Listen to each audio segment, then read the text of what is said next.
respond, but sources say consultations are ongoing within the Gabon's camp. Ademola Lawrence, TVC News, Abuja.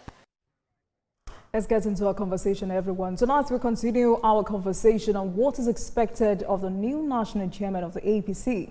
Professor Yiltwada's appointment was confirmed on Thursday during the National Executive Committee meeting of the APC. Tonight, we speak with APC National Youth Leader, also Chairman Governing Board, FMC, Abeokuta. On this latest development, what should the immediate priorities of the new national chairman? How does the party plan to rebuild trust and cohesion under this new leadership? Professor Yiltwada is known more for his academic and technocratic background than for grassroots politics. How does he think this will impact his ability to manage a complex political party like the APC?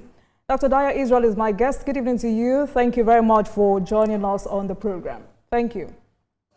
Good evening, Jumoke. How are you doing? Very fine, thank you. Once again, thank you for joining us. You know, as someone who was part of that decision-making process, right, my first question to you would be why the choice of Professor Yiltwada, especially at a point when the APC is faced with so many political threats. First, the ADC coalition consists of top political figures, former chieftains of your party, the APC, former allies of Mr. President, who understand the inner workings of the party, especially how the party wins the election. And they've said they will use all these against the party in 2027. The PDP has also supposedly put its house in order. Rabi Kwakwonsa just said the North has been neglected. But looking at the kinds of men who had been in that position before now, grassroots politicians, career politicians, very outspoken politicians, but Prof is seen or perceived as, you know, an academic, quite reserved, very unassuming. What is it about him? Thank you very much. First, Jumoke, I want to say that it's important to understand that the president is a man of vision and foresight, and the discretion on who emerges as the chairman of the ruling party has a lot to do with the confidence of the president and, of course, the other leadership of the party, which includes the Progressive Governors Forum and, of course, the National Working Committee of the party. Professor Yiltwada comes to this position, maybe not your typical grassroots politician, but it also comes with a lot of value and asset that a political party, a ruling party like ours, need as we go into the general election for the second time of our president. First, you alluded to the fact that he's an easygoing gentleman. He's actually, I think, the first national chairman of our party who is not a former governor or former deputy governor.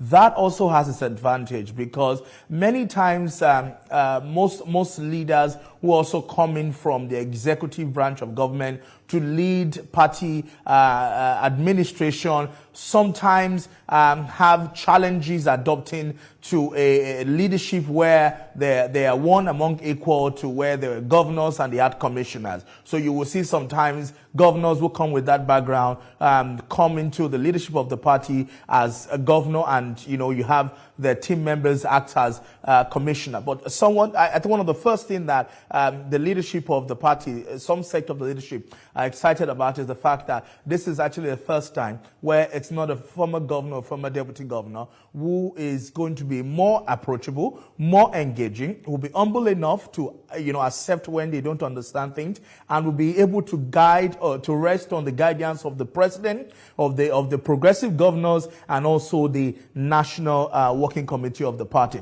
And if you look at it, he's a very experienced professional. Apart from being an academic mission, he brings to this position an experience from being a resident electoral commissioner and was presided over about 3 to 4 elections in Nigeria, even including contesting and campaigning for his own election as well. Having served as rec in some state, in particular with understanding of technology, he comes with knowledge into the leadership of the party to help us and guide us and provide technical support for the party as we go into this election on how we can mobilize strategically. We can appeal to a different generation, a different demography. He's young, he's savvy, he's one person you will call a tech bro. And that's part of the things that President Yiltwada brings to those are the table. positive sides. Those are the positive sides, Dr. Isreal. But you have said I he's think not... I prefer to look at the positive. Right, because you've just said he's not a former governor. And some members of your party are already bothered or scared that these governors may want to bully him because he's not part of them or was not part of them? Because, you know, they have said the position of national chairman requires political, kindly hold on, requires political weight and national reach. Does he have the political network and influence to, you know, do all of this?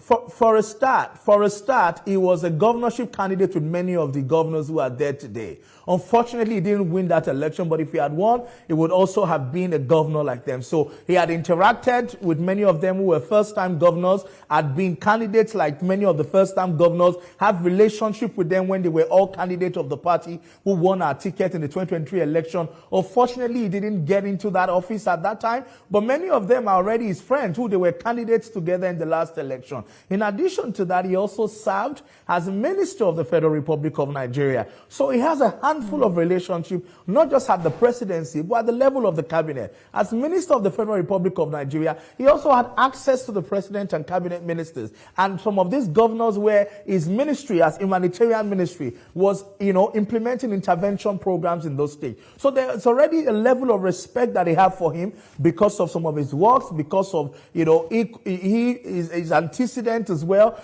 Some of the elections that have produced governors, he was also involved as resident electoral commissioner. And so he comes in with some level of knowledge. And the reality is that party leadership and party administration is also more about administration. It's more about able to manage people, able to manage resources, able to manage material resources and issues and project management, which are some of the attributes and, you know, resources that the new national chairman does have. Of course, he's not a perfect human being, but he's come to that table with the ability to be able to also rely on the wisdom and the guidance and support of the governors and of the National Working Committee, and he has the confidence of the President and Commander-in-Chief for him to be national chairman of our party at this particular time. I mean, these state governors we're talking about also had same respect for past national chairmen, but when issues come up, they look for ways to kick them out.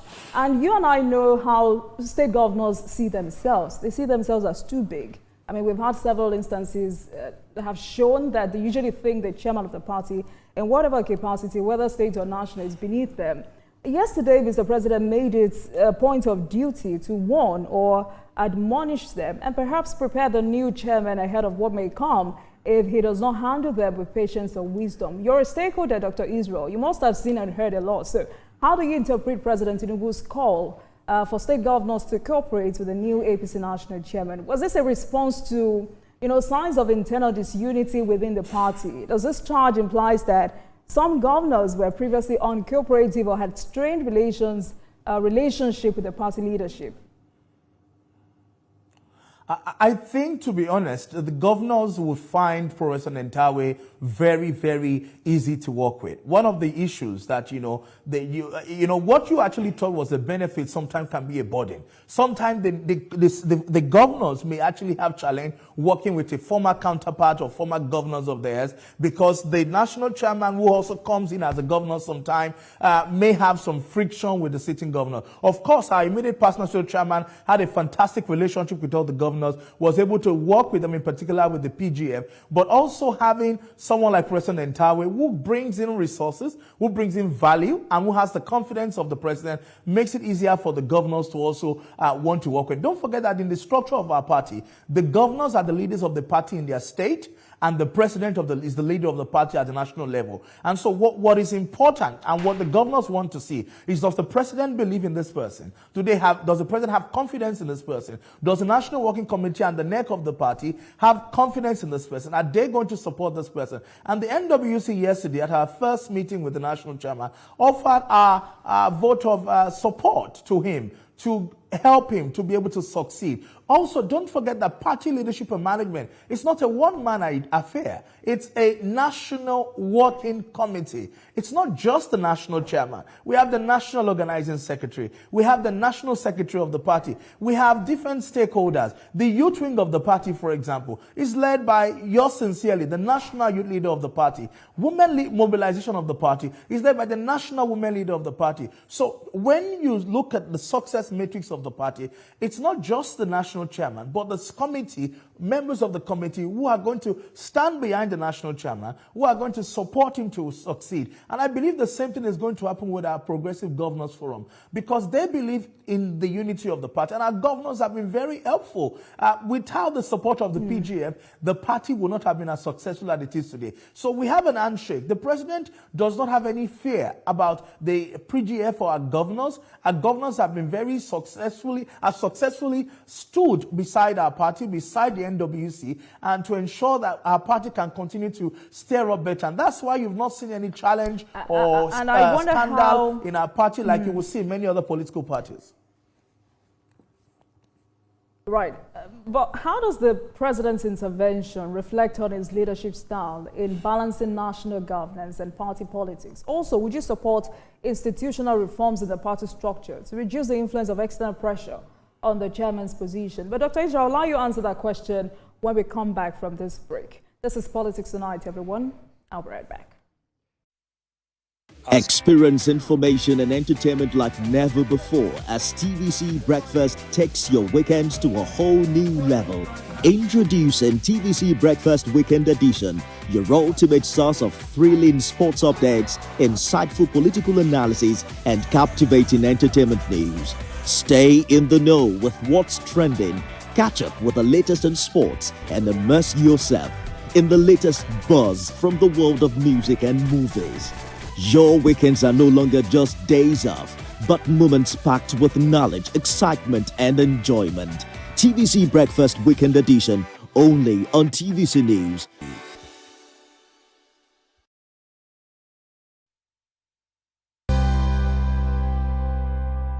You're watching Politics Tonight, everyone. Thank you very much for staying with us. Dr. Dayo Isreal is my guest tonight, APC National Youth Leader, also Chairman, Governing Board, FMC Abeokuta.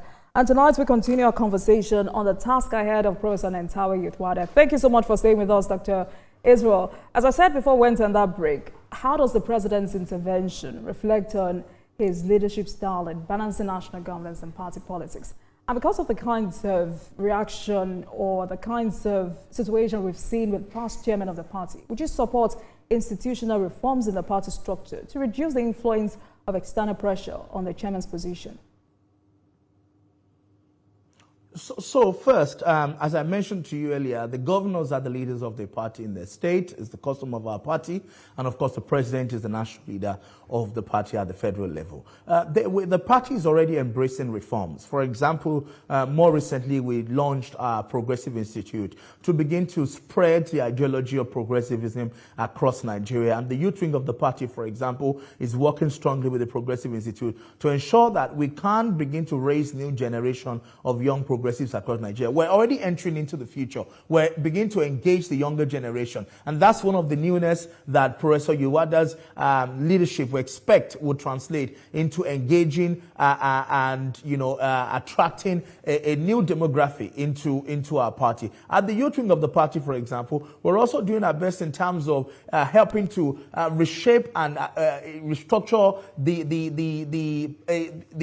the perception of the party to the younger generation. Just recently, we just set up our own youth house in Abuja, for example, where we're going to be empowering, raising the next generation of young progressives on behalf of the party and showcasing and spearheading the advocacy on the president's achievement and its impact for young people to the Nigerian people. So in addition to the Progressive Institute, we also have other initiatives that the party is introducing, including digitizing our membership and our registration program for members or Nigerians that want to join our party. So there are a lot of reforms across technology, across different areas and stratas to ensure that our party steps into the future. And every member of the National Working Committee, in particular the leadership of the wings of the party, are working with the leadership of our party to ensure that we can strengthen our party's image, perception, and impact to the Nigerian people. Now, talking about external pressure, it's important to also understand that the position of the national chairman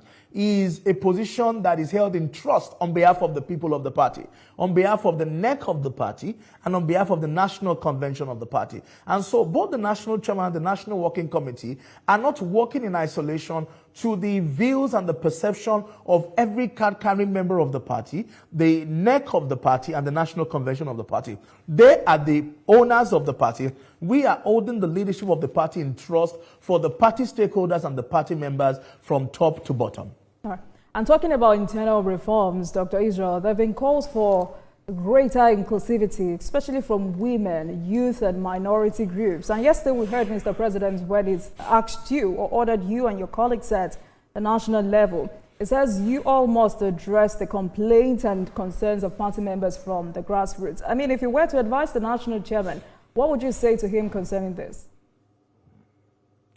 My advice to the national chairman, both in public and in private, has been that we need to be a party of the future. We need to be a party that embraces young people, that reflects the aspiration of young Nigerians, that also young Nigerians appeals to young Nigerians to embrace and to be part of what we're doing. And that's why we at the Youth Wing, for example, have setting up structures, in particular under my office, the Office of the National Youth Leader, to begin to put in systems in place to embrace more young people, students in campuses, young people in communities, to begin to be part of our party and to be part of the ideals of what it means to be progressive. And that is what also inspired me setting up the first ever youth center, youth resource center for any youth wing in any political party in Nigeria, the Progressive Youth House in Wuse that I'm hoping to launch next month, already ready. We're believing by the grace of God that it will be launched to now be a focal point, a resource center where young members of our party can begin to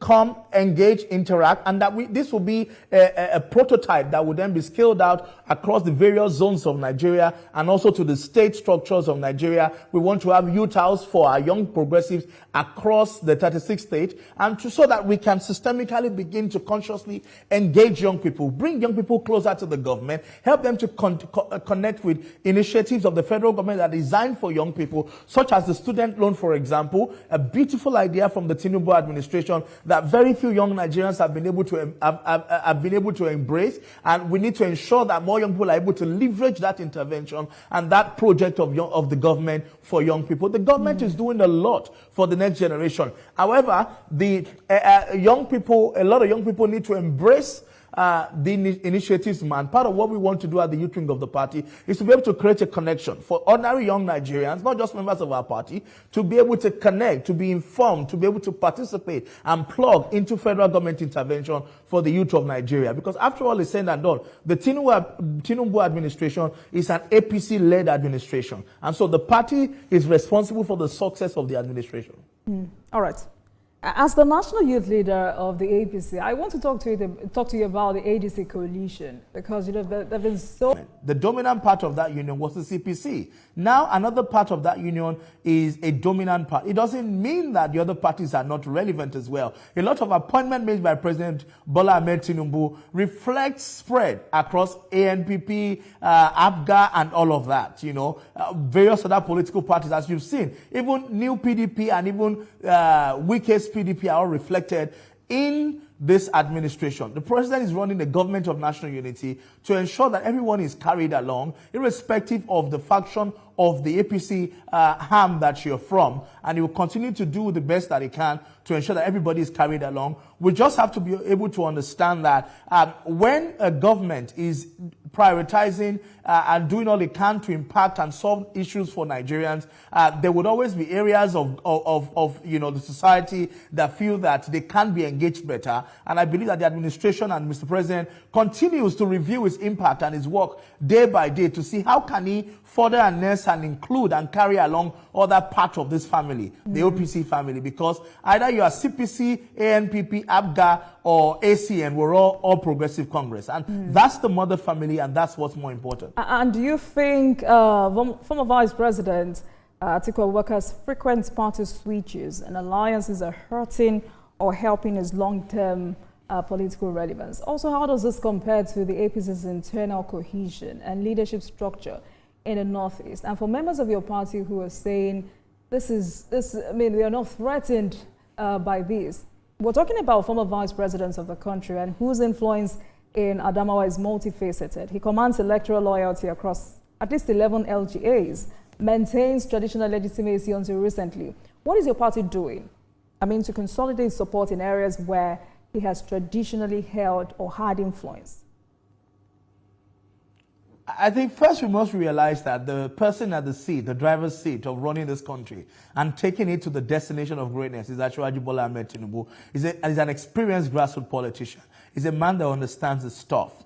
And when the time is right, you would see a lot of Asiwaju's strategy to ensure that he embraces everybody. Even those who have left our party to go and join the coalition are going to come back home to where they truly belong. And of course, His Excellency former Vice President Atiku Abubakar has a fundamental human right to be able to be associated as he so desire. And so it will be his personal disposition to choose where he feels that his bread can be further buttered, better buttered, and where his political aspiration can find expression. But what is important is that in the APC, we're focused on rebuilding Nigeria. We're focused on transforming the experience of our citizens. We're focused on freedom of expression. We're focused on economic development. Look at our new tax reform, for example, of the administration, to ensure that more Nigerians can go to bed without hunger, to ensure that more Nigerians have money in their pocket. We're doing a lot in terms of also diversifying the economy. It's not been an easy journey. It's been challenging for ordinary Nigerians, but every day there's a sigh of hope that things are going to get better, because there are different indicators that are showing that the impact and the transformation of the president will begin to yield fruit very soon. But of course, we also see things that make people happy. For example, I mentioned the credit card program, the student loan program, the SMIDAN and MSME intervention program, and many other initiatives of the federal government to ensure that Nigerian young people, Nigerian women and citizens at large are able to experience better, able to live better, and able to have a brighter, rewarding future. And that's what our party is going to prioritize as we go into the next election. We want to give Nigerians an experience that makes them go to the polling unit and re-elect our president, Asiwaju Bola Ahmed Tinubu, in 2027. All right, let's deviate a bit. I want to talk to you about, mobilizing youth for renewed hope agenda. I mean, you have an added responsibility, but you're still the national youth leader of your party. Is the youth wing of the APC doing enough to propagate the renewed hope agenda of the president? As a national youth leader of the APC, are you doing enough? Thank you very much. So part of what we have decided to do, or what we've been doing, is to engage young people in the grassroots and to engage our young people as foot soldiers. Remember that during the last election, I traveled to about 34 states alone, campaigning for the president, most of them by road, mobilizing and lobbying young people to vote for the party. And so we've continued to engage them directly at the grassroots through different programs. Just last year, September, we hosted over 5,000 young people at the Villa to discuss about how we can further strengthen youth inclusion in the administration and how young people can become champions in their local community and leverage government interventions in their community. Last year, for example, the last 1 year, we've been holding training programs. We have the EDET program, the Enterprise Development Program, which we have trained thousands of young people in business management, managing their business, managing their startup, linking them to registrations with the Corporate Affairs Commission, linking them to intervention with SMIDA and other government agencies. We've also run our REST program, Workplace Readiness and Enterprise Skill Training Program, to train the next generation of young people who are going into the labor market in interview skills, workplace skills, telephone interviews, CV writing skills, cover letter writing skills, emotional intelligence, and office etiquette, to help them be able to not just secure a job, but also be able to sustain and maintain their employment. In addition to that, like I mentioned to you, I've just set up for the first time in the history of any political party in Nigeria, a new progressive youth house, progressive youth resource center in Wuse 2, as a legacy of my administration.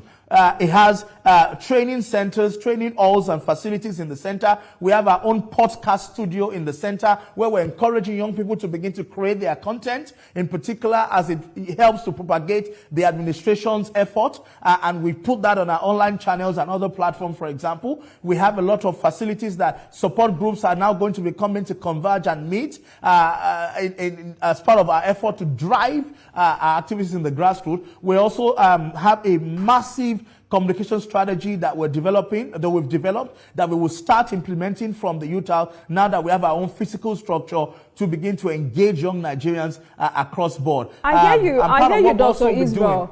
I hear you, Dr. Isreal, but I'm particular about impact. So what metric are you using to ensure, or as a feedback to ensure that these programs you've lifted make a difference? So we have our M&E methodology and strategy, and part of what we're also doing now is we're having our own Youth Wing membership platform where we are able to consolidate our thousands and millions of our members across Nigeria virtually, and able to track how many of our programs are they benefiting, how is it impacting into their lives. We have our website coming up soon, www.joinapc.ng, through which all our members are going to have their online identity. They have their own platform where we can track how many of our programs are you benefiting, how has it impacted your life, how many of our trainings. We're going to be doing a lot of training, seminars, capacity building programs, also helping them to connect to government intervention. We have the Progressive Young Farmers Network, for example, that is collating, aggregating young farmers in our party and linking them to government intervention in the agricultural sector. So there are a lot of things we're focused on doing, in particular as we go into the next election. We want to enhance the effort of the president. We want to help the effort of the administration, because when we go to the polling booth in the next election and that young student from Unilag or Unimaid or whatever gets to the polling booth, we want them to be able to put their fingers in the column for the All Progressive Congress. And so we're going to get more aggressive over the next few weeks and next few months, now that we have our own fiscal structure, to begin to implement intervention programs and also monitor and evaluate the impact of this program across board to ensure that we're delivering renewed hope for Nigerian youth, in particular members of our party, the All Progressive Congress. All right. Let's talk about FMC Abeokuta, and congratulations on that appointment. I mean, it's been 7 months, and you say your goal is to be able to support the management of FMC Abeokuta to make it a world-class institution. And let me quote you, we must become a model healthcare institution that other teaching hospitals will come to ask us. Some Nigerians say this is a lot for you, Dr. Isreal. So how does your background in youth advocacy and politics influence your approach to hospital governance? It's been more than 100 days. What has been your immediate priority? I first am grateful to the president for giving me the opportunity to serve as chairman of the governing board of Federal Medical Center Abeokuta. It's been an amazing experience to also be able to lead the board of that institution and to work with the management to support them to be able to achieve their goals and objectives. And there's been a lot of achievement that we've been able to implement in that institution so far. Some I may not be able to go into details until they begin to materialize, but we're very convinced that there's a need to reform our healthcare sector. And what I also realize is that Mr. President is doing a lot, investing a lot in the healthcare. We now have a responsibility to make sure that every Nigerian kobo that the president puts into our healthcare system brings back value. You know, when President Muhammadu Buhari passed on to glory the other day, I was pained that there was no hospital in Nigeria that could meet the standard of those hospitals that we see in the United Kingdom, that is a public hospital. And it's not that the government, yes, there's a lot more that the government can put into the healthcare sector, but we need to do more in the areas of healthcare leadership and management. It's very important. Lack of accountability sometimes in healthcare leadership and management has also affected the impact. I'll give you an example. There are many medical centers and teaching hospitals in Nigeria who receive from constituency projects to direct allocations in billions of naira to be able to do a lot for the people. But of course, are we ensuring that every of those kobo being spent is being accounted for to ensure that Nigerian people receive value? I try not to say too much about these issues on the public, but let me share a story with you, for example. And there was a particular scenario where we had a conversation at the board management level about some project in our center. And we said, what do we have for this project? And, you know, a particular figure in the budget for the project. I said, what is the plan for this particular initiative? And I said, we wanted to do a 2-floor building for that. But I said, no, we can do more than that. We need to ensure that every kobo that the president invests in our healthcare must go as much as possible to infrastructure development and building institutions that last, where we and our children can go for medical treatment. My goal and my vision, as inspired by the president, is to ensure that we can build and turn Federal Medical Center Abeokuta to a world-class institution that people from abroad will come. In about 10 months, you know, give us about 10 months by the grace of God. I'm sure you know that even before you assumed that position, FMC Abeokuta has been in the news for challenges like staff shortages, infrastructure decay, and patients' dissatisfaction. And you're just giving your honest assessments of the situation so far, which is that we can do better. And I know you've also visited the facility. So which area do you consider the most urgent? Staffing, equipment, or service delivery?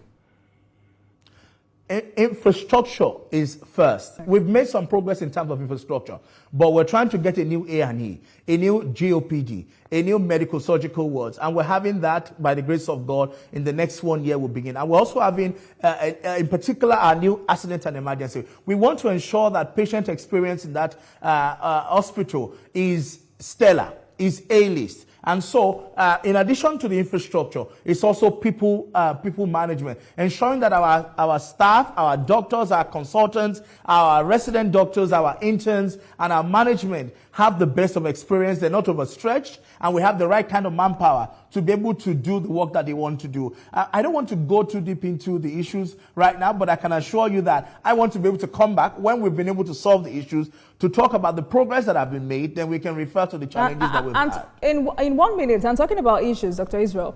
There have been protests by nurses and doctors over promotion arrears, workload issue or challenge, and poor welfare. So what concrete steps will you or will your board take to address staff morale and retention? Is this about engaging directly with unions and professional association? Would you push for increased budgetary support or some kind of special intervention from the federal government? Absolutely. Budgetary is priority in terms of infrastructure. So, for example, when I went to FMC Abeokuta, our accident and emergency had one call room shared by both male and female. And so the bed on the left for male, the bed on the right for female, and was divided by a curtain. But I can assure you that under this 2025 budget of the president, and thanks to the president and the Minister of Health, and of course also our stakeholders from Ogun State, we're now going to be getting a brand new accident and emergency at FMC Abeokuta. So like I said, there are evidence of challenges, but there are also progress that we're going to be, and I'm excited about the progress. I don't want to speak too much about it, but I can assure you I will come back here very, very soon and tell you about the great work we've been doing. We have relative peace in FMC Abeokuta today, where you have good relationship with the unions. Things are going on very fast. Staff are better, they're happier, and they see hope in this new leadership, and they have very strong confidence that things are going to be better. All right, then, we wish you the very best. Thank you so much, Dr. Dayo Isreal. For those who say this is a lot, it's evident that this is something you can do. Thank you so much. We wish you all the best. Dayo Isreal, APC National Youth Leader, Chairman Governing Board, FMC Abeokuta. Thank you so much for speaking with us. And please have a great weekend. Thank you very much. All right. And thank you very much for watching, everyone. That marks the end of today's episode of Politics Tonight. But before we go, let's tell you that the views and reactions of our resource persons are theirs and have no connection with TVC News. Meanwhile, you can watch the repeat broadcast of this episode at 12:30 a.m. Get in touch with us on our social media handles, Facebook, Instagram, and X at TVC News NG and at Olajumo Kedebu using the hashtag Politics Tonight. We're also on YouTube at youtube.com/TVC News NG. I am Olajumo Kedebu. Have a great weekend, everyone.